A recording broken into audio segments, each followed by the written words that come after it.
इससे पहले वाली वीडियो में आपने एल्किल हैलाइड बनाने की विधियां को जाना है। आज हम समझेंगे एल्किल हैलाइड की रासायनिक अभिक्रिया। तो आइए समझते हैं इस वीडियो के माध्यम से एल्किल हैलाइड की रासायनिक अभिक्रिया। एल्किल हैलाइड की रासायनिक अभिक्रिया तीन प्रकार से होती है। नंबर एक, नाभिक रागी प्रतिस्थापन अभिक्रियाएं। नंबर दो, धातुओं के साथ अभिक्रियाएं। और नंबर तीन, निराकरण या विलोपन अभिक्रियाएं। तो सबसे पहले हम जानेंगे नाभिक रागी प्रतिस्थापन अभिक्रिया के बारे में। ये कौन सी अभिक्रियाएं होती हैं, आइए समझते हैं। वह अभिक्रिया जिसमें एक नाभिक रागी पहले से उपस्थित नाभिक रागी को प्रतिस्थापित करता है, नाभिक रागी प्रतिस्थापन अभिक्रिया कहलाती है। कहने का मतलब ये है, अगर कोई जो कार्बन के साथ कोई एल्किल हैलाइड जुड़ा हुआ होता है उस पर आंशिक रूप से माइनस होता है और कार्बन पे आंशिक रूप से धनावेश होता है।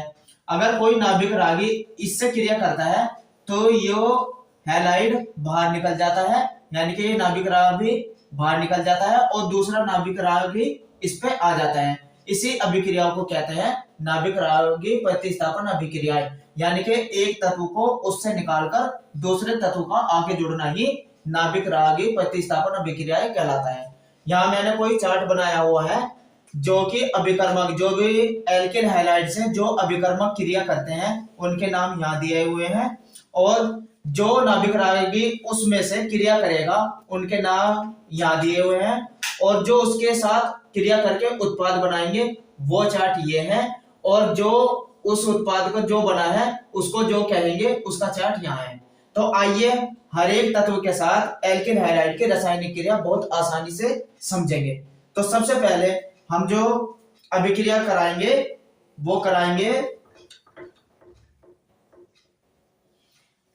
NaOH के साथ या KOH के साथ या जल के साथ। अगर किसी एल्किल हैलाइड की क्रिया हम NaOH, ये जलीय है, अगर मैं जलीय NaOH की क्रिया किसी एल्किल हैलाइड से कराता हूं तो क्या होता है, ये जो OH है, देखिए ये जो OH है नाभिक रागी, यो इस X को प्रतिस्थापित कर देगा यहां से, यानी कि ROH, यानी ये OH आके जुड़ जाएगा, ROH बनेगा। देखिए मैंने यहां दिखाया हुआ भी है ROH, इसको क्या कहेंगे, एल्कोहल, यानी कि कोई एल्कोहल बनेगा और प्लस NaX के साथ बाहर हो जाएगा, NaX। चलिए कुछ उदाहरण से इसको जानते हैं इस समीकरण को। अगर R की जगह मैं मैथिल ग्रुप ले लूं, मैंने आपको हर एक वीडियो में बताया हुआ है कि R जो होता है वो या तो मैथिल हो सकता है या C2H5 एथिल हो सकता है या C3H7 प्रोपिल हो सकता है। इसी तरीके से R की जगह हम जितने कार्बन भी रखेंगे उतने ही कार्बन की एल्कोहल प्राप्त होती है। तो देखिए R की जगह मैंने रख दिया CH3 और X की जगह आप Cl, Br या आयोडीन को रख सकते हैं। तो अगर मैं इसकी जगह Cl रख दूं, इसका नाम हो जाएगा मैथिल क्लोराइड। अगर मैं मैथिल क्लोराइड की क्रिया NaOH से करा दूं, सोडियम हाइड्रोक्साइड, तो क्या प्राप्त होगा, R की जगह क्या रखा है हमने, CH3 और OH, ये प्राप्त होगी मैथिल एल्कोहल, मैथिल एल्कोहल और प्लस NaCl, सोडियम क्लोराइड। तो इस ये ध्यान रखना है कि ये जलीय लेना है, जलीय विलयन, हमेशा ये जलीय विलयन लेना है और जलीय विलयन से अगर किसी एल्किल हैलाइड की क्रिया कराते हैं तो एल्कोहल प्राप्त होती है। अब अगर मैं R की जगह C2H5 रख दूं, एथिल ले लूं और इसकी जगह Br, एथिल ब्रोमाइड, और इसकी क्रिया जलीय, आप अपने KOH से करा के दिखा देते हैं, KOH से करा देते हैं, ये भी जलीय ही है। तो C2H5 एथिल अल्कोहल प्राप्त हो जाएगी और प्लस KBr के साथ क्रिया करके बना लेगा KBr। तो ये नाभिक रागी प्रतिस्थापन अभिक्रिया चल रही है जिसमें यो OH Br को यहां से हटा देता है और Br इसकी जगह आ जाता है। तो यही नाभिक रागी प्रतिस्थापन अभिक्रिया कहती है। आपको याद रखना है कि किससे क्या बन रहा है। इसी तरीके से अगर मैं जल से क्रिया कराऊं, अगर किसी एल्किल हैलाइड की क्रिया यानी कि C2H5 ही ले लें और Br, इसकी क्रिया अगर मैं जल से कराऊं तो आपको पता है जल H पॉजिटिव और प्लस OH निगेटिव में टूटता है।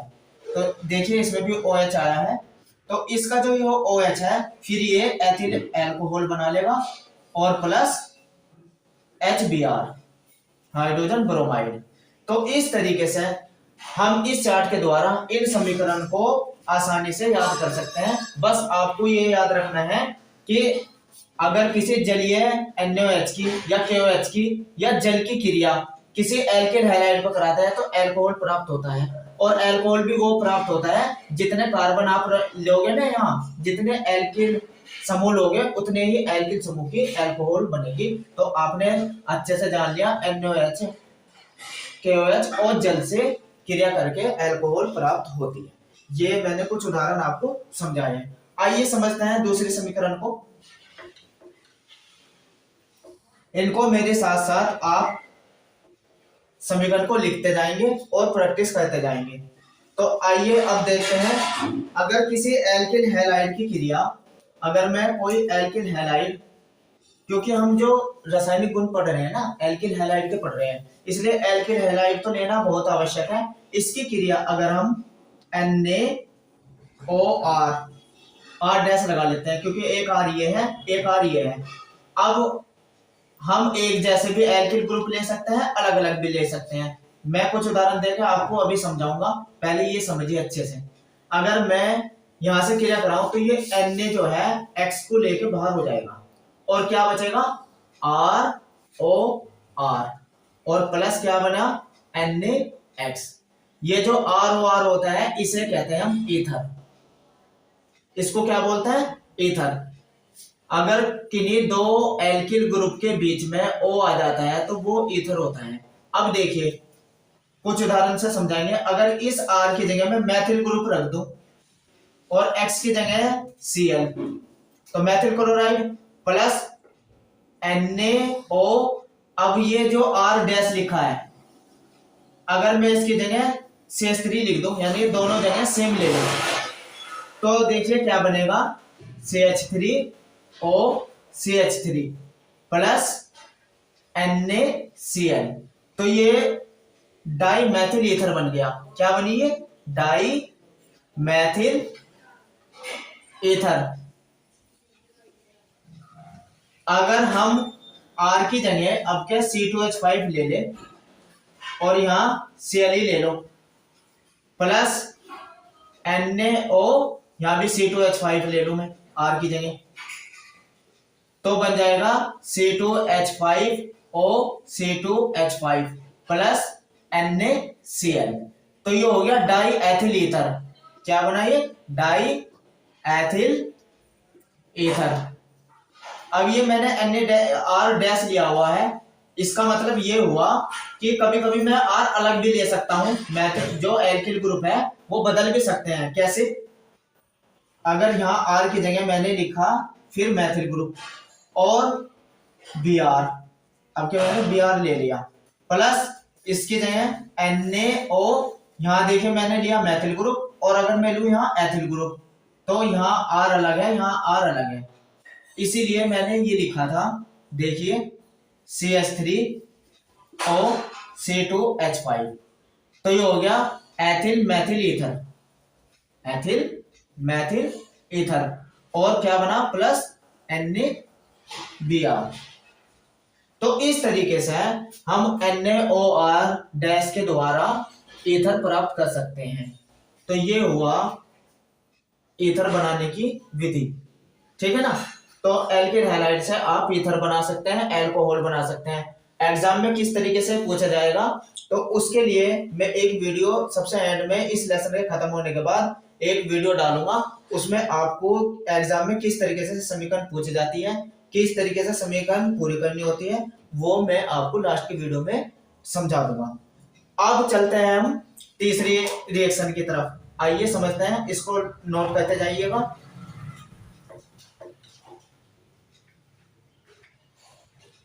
अगर हम अब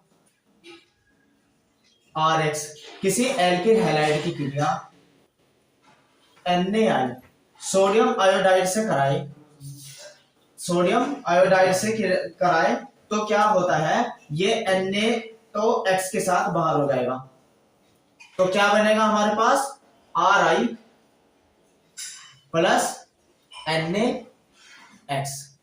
ये प्राप्त होता है एल्किल आयोडाइड। R का मतलब एल्किल आयोडाइड। आइए समझते हैं कुछ उदाहरण देके। R की जगह मैं लिख देता हूं CH3 और X की जगह Cl प्लस NaI। तो Na जो है वो Cl को लेकर बाहर हो जाएगा, तो क्या बचेगा CH3I। इसे कहते हैं, CH3 को क्या बोलते हैं, मैथिल, और I को क्या कहते हैं, आयोडाइड, और प्लस NaCl। ठीक है, तो यही मैंने बताया था तीसरे रिएक्शन में Na के साथ क्रिया करा के I नाभिक रागी होता है, जो कि यहां से Cl को विस्थापित करेगा और खुद उसके एल्किल हैलाइड के साथ जाके जुड़ जाएगा और क्या बनाएगा, एल्किल आयोडाइड। एल्किल यानी कि यहाँ क्या बना है, मैथिल आयोडाइड। R की जगह अगर मैं एथिल ले लूं C2H5Cl प्लस NaI, तो अब क्या बनेगा C2H5I प्लस NaCl। इस तरीके से प्राप्त हो जाता है एथिल आयोडाइड। तो आपने तीसरी रिएक्शन में जान लिया कि NaI से क्रिया करके एल्किल हैलाइड आयोडाइड प्राप्त होता है। अब सबसे इंपॉर्टेंट जो रिएक्शन आती है वो अमोनिया से होती है। एग्जाम में सबसे ज्यादा जो पूछी जाती है वो अमोनिया से एल्किल हैलाइड की क्रिया पूछी जाती है। आइए इस तरीके से अमोनिया से हम प्राथमिक एमीन, द्वितीयक एमीन और तृतीयक एमीन प्राप्त कर सकते हैं। ये सबसे ज्यादा इंपॉर्टेंट रिएक्शन है, इसको अच्छे से समझना है। अगर एल्किल हैलाइड की अमोनिया से क्रिया कराते हैं तो हमें तीनों प्रकार की अमीन प्राप्त होती है, प्राथमिक भी, द्वितीयक भी और तृतीयक भी। आइए समझते हैं अमोनिया से अभिक्रिया। तो आइए समझते हैं अमोनिया से क्रिया। अगर किसी एल्किल हैलाइड अल्कोहलीय अमोनिया विलयन के साथ एक बंद नली में उच्च दाब पर गर्म करने पर एथिलैमीन यानी कि इसे कहेंगे प्राथमिक एमीन, डाईएथिलैमीन ये द्वितीयक एमीन होगी, ट्राईएथिलैमीन ये तृतीयक एमीन हो गई, और टेट्रा एथिल अमोनियम ब्रोमाइड बनता है। देखिए कैसे, पहले आप समझिए प्राथमिक एमीन किसको बोलते हैं। अगर किसी एल्किल NH2 किसी एक एल्किल समूह से जुड़े तो इसको बोलते हैं प्राथमिक एमीन, प्राथमिक एमीन। और अगर ये वाला ग्रुप दो एल्किल ग्रुप जुड़े हो NH के साथ तो उसे कहते हैं द्वितीयक एमीन। और अगर तीन एल्किल ग्रुप जुड़े हुए हो नाइट्रोजन के साथ तो इसको बोलते हैं हम तृतीयक एमीन। तो इस तरीके से आपके समझ में आ गया, प्राथमिक एमीन एक एल्किल ग्रुप जुड़ा हुआ होता है, द्वितीयक एमीन दो एल्किल ग्रुप जुड़े हुए होता है नाइट्रोजन के साथ, और तृतीयक एमीन तीन एल्किल ग्रुप जुड़े हुए होते हैं नाइट्रोजन के साथ। तो ये बनते हैं अमोनिया से क्रिया करके। आइए अच्छे से समझते हैं कि अमोनिया के साथ क्रिया करने पे ये कैसे प्राप्त होते हैं। आइए अब देखते हैं अच्छे से। अगर हम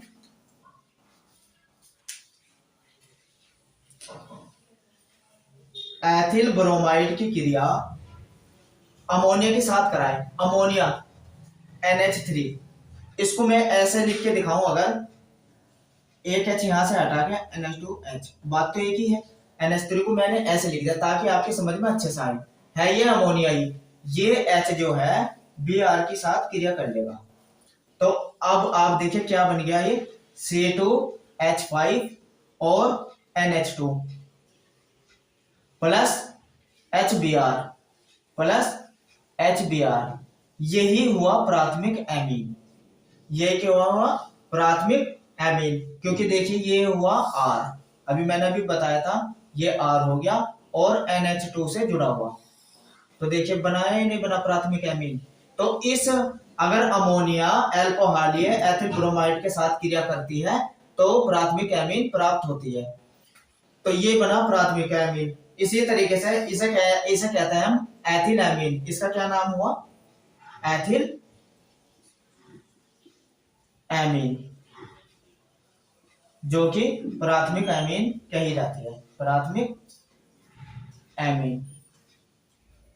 अब ये प्राथमिक एमीन अगर पुनः C2H5Br, ये प्राथमिक एमीन पुनः एथिल ब्रोमाइड के साथ अगर क्रिया कर दे,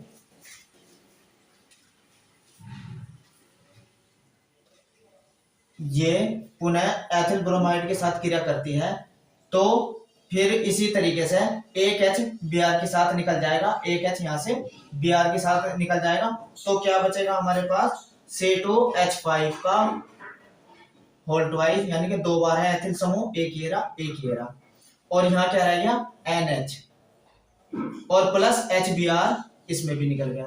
तो इसे हमने कहा die ethyl amine, die ethyl amine, और इसको हमने बोल दिया द्वितीयक एमीन, द्वितीयक एमीन। इसी तरीके से ये द्वितीयक एमीन अगर पुनः एथिल ब्रोमाइड के साथ क्रिया करे C2H5Br प्लस दोबारा एथिल एमीन अगर क्रिया करता है C2H5 डाई एथिल एमीन अगर फिर क्रिया करता है, तो ये जो हाइड्रोजन समूह है ये फिर Br के साथ क्रिया करके बाहर हो जाएगा। तो क्या बनेगा? अभी ये C2H5 का होल थ्राइड। देखिए 3 एल्किल समूह आ जाएंगे किसके साथ? N पे। तो इसे कहा अब हमने ट्राई एथिल एमीन, और यही कहलाती है तृतीयक एमीन, तृतीयक एमीन। इसी तरीके से अगर ये तृतीयक एमीन फिर एथिल ब्रोमाइड के साथ क्रिया करे C2H5Br प्लस C2H5 का होल थ्राइज और N, अगर ये क्रिया कर जाती है तो क्या होता है? ये इसके साथ योगात्मक अभिक्रिया देता है, ये दोनों क्या हो जाएगी? जुड़ जाएगी। तो क्या बनेगा? NBr पे एथिल समूह जुड़ गए, कितने? 4 एथिल ग्रुप आ गए नाइट्रोजन के साथ, और ये Br भी आके जुड़ गया। तो इसको हमने कहा टेट्रा एथिल, ये वाला बन गया tetra ethyl ammonium bromide, tetra ethyl ammonium bromide. तो इस तरीके से हमने जाना कि अगर एथिल ब्रोमाइड अल्कोहलीय एथिल ब्रोमाइड की क्रिया अगर अमोनिया के साथ कराते हैं तो इससे प्राथमिक एमीन, द्वितीयक एमीन, तृतीयक एमीन और टेट्रा एथिल अमोनियम ब्रोमाइड प्राप्त होता है। देखिए ये अमोनिया के साथ क्रिया करते हैं तो ये वाला ग्रुप कार्य करता है और प्राथमिक एमीन प्राप्त होती है, ये भी। और अगर ये वाला ग्रुप एथिल ब्रोमाइड के साथ क्रिया करे तो द्वितीयक एमीन प्राप्त होता है, और अगर ये वाला ग्रुप क्रिया करे तो तृतीयक एमीन प्राप्त होती है। ठीक है, तो आइए अब समझते हैं KCl के साथ अभिक्रिया। इसको मेरे साथ साथ आप लिखते जाइए, अच्छे से नोट्स बनाते जाइए, और फिर जब मैं इस चैप्टर के एंड में आपको रिएक्शन कराऊंगा तो जब आपके समझ में अच्छे से आएगा, तो इसको आप अच्छे से लिख लीजिए। अब चलते हैं आगे।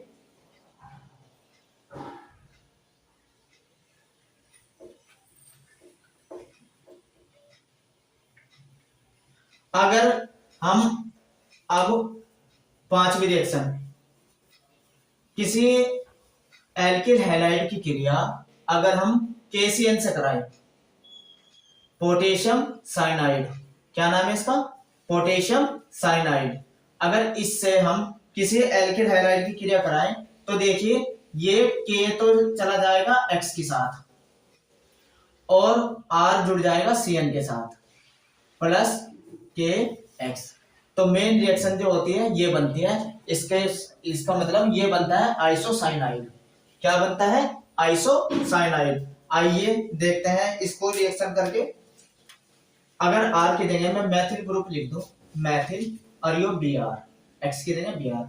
तो मैथिल ब्रोमाइड की क्रिया अगर पोटेशियम साइनाइड से कराई जाए तो मैथिल साइनाइड प्राप्त होता है, मैथिल साइनाइड और प्लस KBr, पोटेशियम ब्रोमाइड। तो ये क्रिया इस तरीके से होते हैं, आपको सिर्फ ये याद रखना, बहुत इंपॉर्टेंट रिएक्शन होते हैं, इनमें कंफ्यूजन होता है।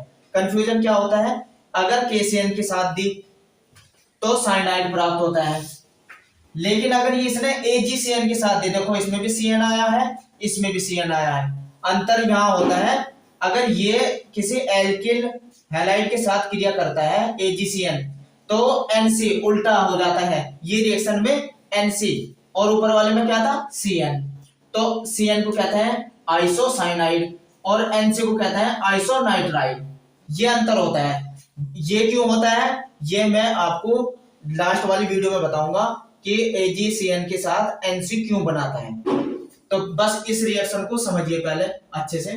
पहले इसे अगर मैं इसकी जगह C2H5 भी रख सकते हैं और इसकी जगह Cl रख ली KCN, तो क्या प्राप्त होता है C2H5Cl, नहीं सॉरी C2H5Cn और प्लस KCl। इस तरीके से एथिल साइनाइड प्राप्त हो जाता है। अगर पेपर में आपसे पूछा जाए तो आप पहले क्या लिखेंगे, लिखने का तरीका सीख लीजिए, इसको रिएक्शन को कैसे लिखी जाती है। जब एथिल ब्रोमाइड की क्रिया पोटेशियम साइनाइड से कराई जाती है तो मैथिल साइनाइड प्राप्त होता है, इतना आप लिख दीजिए और फिर ये समीकरण दे दीजिए। फिर से समझिए, जब एथिल क्लोराइड की क्रिया पोटेशियम साइनाइड से कराई जाती है तो एथिल साइनाइड प्राप्त होता है, इतना आपको लिखना है और समीकरण देनी है। बस ये देखना है कि वो आपसे एथिल साइनाइड बना रहा है या मैथिल साइनाइड बनवा रहा है। तो आपने अगर ये AgCN से क्रिया करा देता, अब दोनों में ये डिफरेंस देख लेना, ये दोनों ही इंपॉर्टेंट रिएक्शन है क्योंकि कंफ्यूजन रहता है इसमें। अगर किसी एल्किल हैलाइड की क्रिया AgCN से कराई जाए तो देखिए क्या होता है, RNC बनेगा इसमें, RNC, जबकि आता RCN और प्लस AgX। तो आइए बना के देखते हैं इसको भी। R की जगह अगर हम वही मैथिल ग्रुप रख दें CH3Cl प्लस AgCN, तो क्या प्राप्त हो गया यहाँ CH3NC और प्लस AgCl, तो इसका नाम हो गया मैथिल आइसोसाइनाइड। ये क्या बना, मैथिल आइसोसाइनाइड, सॉरी हाँ ठीक है, मैथिल आइसोसाइनाइड, और ये था मैथिल साइनाइड, ये अंतर होता है। अब इसकी जगह हम एथिल भी रख सकते हैं, तो इसी तरीके से जैसे ये एथिल रखा था ऐसे इसमें एथिल रख लीजिए, चाहे प्रोपिल रख लीजिए, लेकिन बस आपको एग्जाम में ये ध्यान रखना है कि इधर वो कौन सी आपसे एल्किल ग्रुप की क्रिया करवा रहा है। अब हम सीखेंगे KNO2 से next reaction.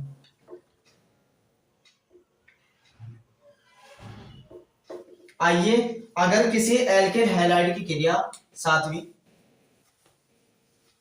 RX alkyl halide की क्रिया अगर हम किससे कराएं KNO2, इसे कहते हैं पोटेशियम नाइट्राइट, पोटेशियम नाइट्राइट। अगर हम किसी एल्किल हैलाइड की क्रिया पोटेशियम नाइट्राइट से कराते हैं तो हमें जो प्राप्त होता है वो प्राप्त होता है RNO2 और ये KX के साथ बाहर हो जाएगा, KX यानी कि X K से क्रिया करके बाहर और RNO2 के साथ जुड़ जाएगा। तो आइए करके देखते हैं इस समीकरण को भी।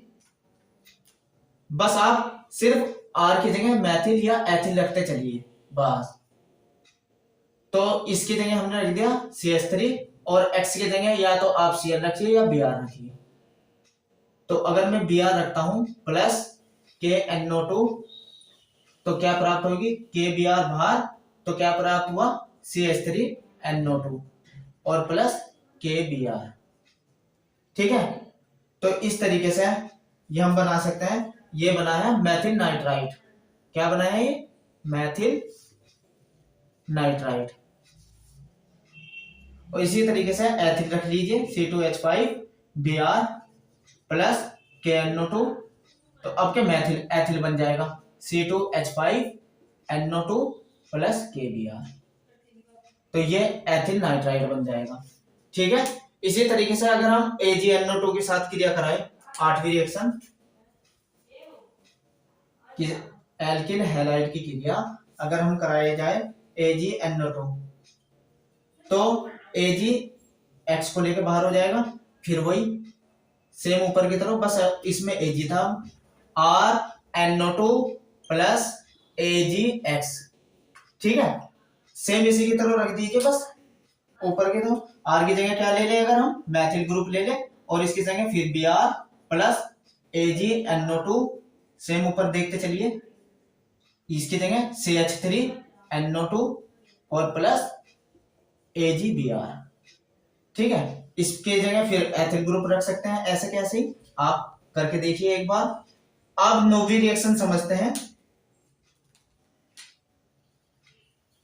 अगर हम R की जगह यही पहले लिख दूं मैं, CH3COOAg, इसका नाम हो गया, Ag को कहते हैं सिल्वर, और ये ग्रुप हुआ एसीटेट।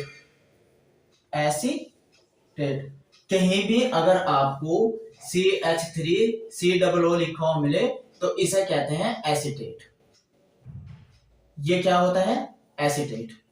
तो सिल्वर एसीटेट की क्रिया अगर RX किसी एल्किल हैलाइड से कराऊं, पहले ले लूं एथिल ब्रोमाइड ले लेते हैं, RX एथिल ब्रोमाइड से अगर सिल्वर एसीटेट की क्रिया कराते हैं तो हमें मिलता है CH3COO C2H5, तो इसे कहते हैं C2H5 क्या हुआ, एथिल, और ये ग्रुप क्या हुआ, अभी मैंने बताया एसीटेट, तो क्या बन गया, एथिल एसीटेट।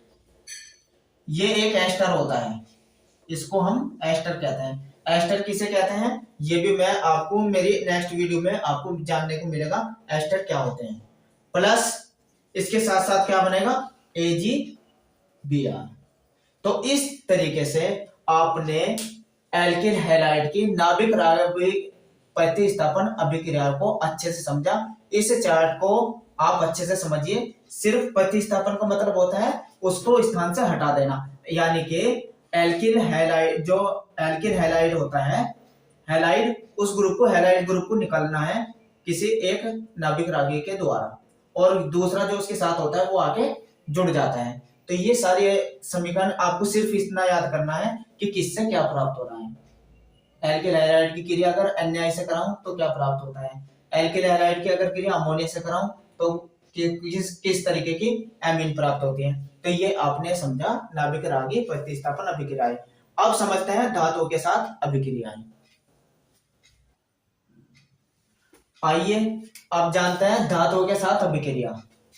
धातुओं के साथ अभिक्रिया, अगर एल्किल हैलाइड धातुओं के साथ अभिक्रिया कहते हैं, सबसे पहले जो बहुत इंपॉर्टेंट अभिक्रिया है, जिसको नाम से भी हम जानते हैं वोल्टेज अभिक्रिया। वोल्टेज अभिक्रिया, ये अभिक्रिया बहुत इंपॉर्टेंट होती है, इसको जरा ध्यान से समझेंगे। अगर किसी एल्किल हैलाइड की क्रिया हम सोडियम से कराएं,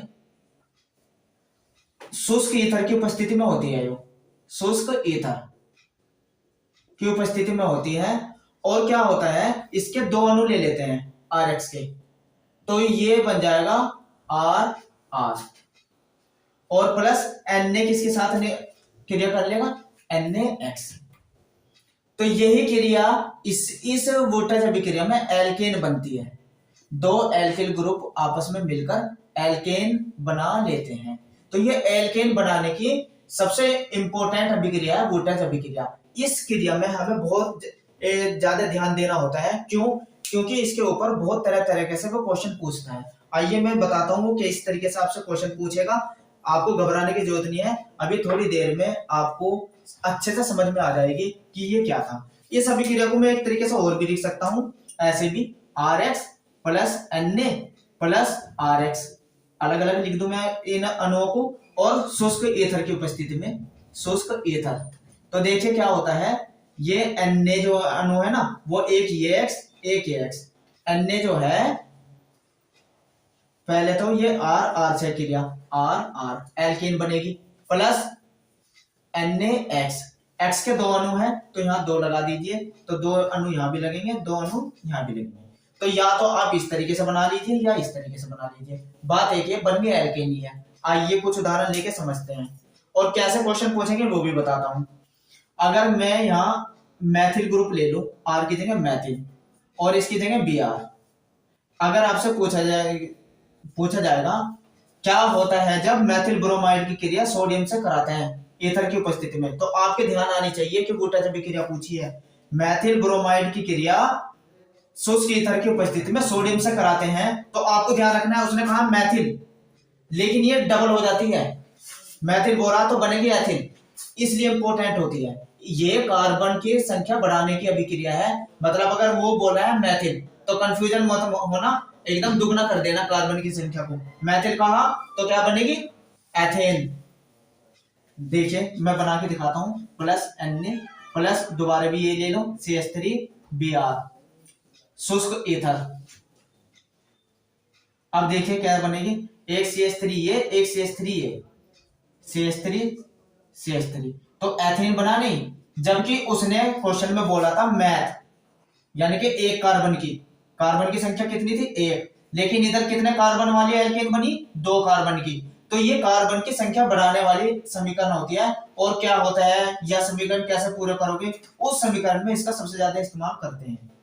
तो ये एल्केन बना, ये कार्बन की संख्या बढ़ाने वाली समीकरण है, यही याद रखनी है बस आपको, प्लस NaBr,